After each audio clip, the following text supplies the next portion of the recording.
Hey, it's Don Taylor with Franchise Success Partners, and today we're going to talk about what franchisors are looking for in future franchise partners, also known as what's it take to qualify for a franchise.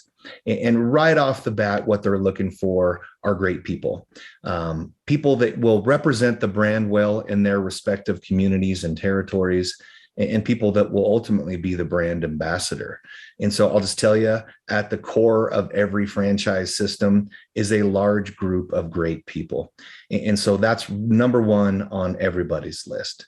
Number two is capital. And capital is a critical success factor for you as a franchise business owner. It's actually the number two reason that people fail, right next to they didn't follow the process.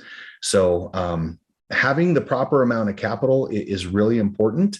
And I'll tell you that every franchise brand has a minimum liquidity and net worth requirement. Those are put in place to help ensure that you as a franchise partner are going to have what you need financially to be successful, to make sure that you can handle hiccups in the business. If you need more money for marketing on the front end, if you have to hire more employees, sometimes there's just things that are unforeseen.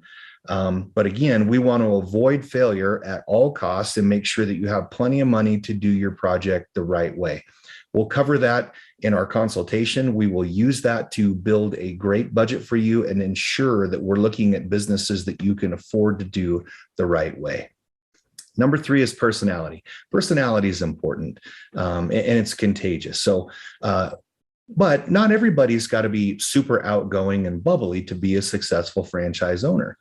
It is an important piece of the puzzle when we're matching you with right franchise opportunities, and they are certainly evaluating that when you go through the process of mutual evaluation. Some personality traits are consistent across the board with all kinds of different franchisors. Others are very specific and unique to the brand that you're looking at.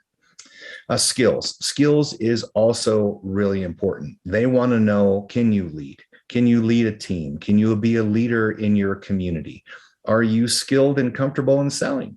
How about marketing? Maybe operations or finance? You don't have to be all of those things, but they're going to ultimately want to know, what is your business acumen?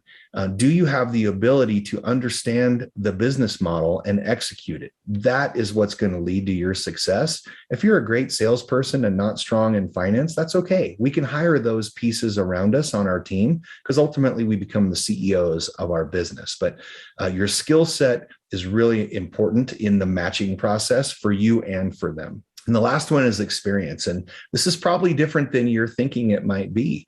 In fact, this piece of the puzzle holds a lot of people back from ever entering the franchise ownership investigation process. And here's why.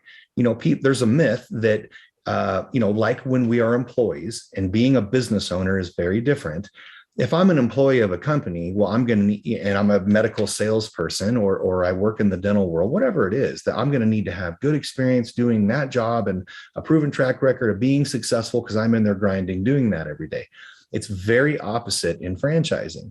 I'll use an example of a yoga studio, right? So we can be owners of yoga studios. And great news, we don't ever have to teach a yoga class, which is great. I would probably hurt myself or somebody else in the process. But that's not what they want. They don't want yoga instructors to be yoga franchisees. In fact, they really won't award them to them.